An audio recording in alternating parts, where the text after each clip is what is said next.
Baluarte is a 400-year-old watchtower along Luna's pebble-covered seashore that faces the West Philippine Sea.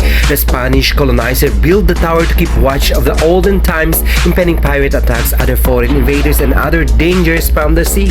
Ayan guys, 400-year-old na pala itong Baluarte na ito. Dito ito matatapuan sa Luna, La Union guys. Amazing. Maganda dito sa mga pag mahilig ka sa mga photography and everything. Just visit this place. This is Baluarte here in Luna, La Union.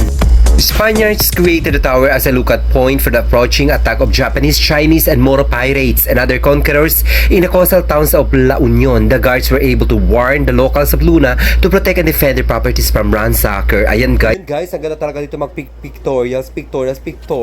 This is amazing place guys, maganda talaga dito. Of course, makikita ninyo history ng Pilipinas, makikita ninyo. Actually, nasira na ito, ni-rebuild lang talaga nito. Of course, the history of the Philippines must preserve. Ayan nakikita ninyo ang bakla, nag-emote-emote na naman ang bakla, nakukunyari, emote-emote, ayan okay, emot-emot na naman. Ayan pababay-babay pa si bakla.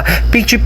Actually guys, ito sa mga pinupuntahan ng mga tao dito sa Luna, La Union. Dito sa La Union, if they're coming here, they make it a point that they're gonna visit this place, Baluarte. Here in Luna, La Union, makikita niyo ang ganda ng dagat dito guys. Pwede kayo mag-picture dito. And of course, makikita niyo ang dagat. Ang ganda ng dagat. Ayan as you can see.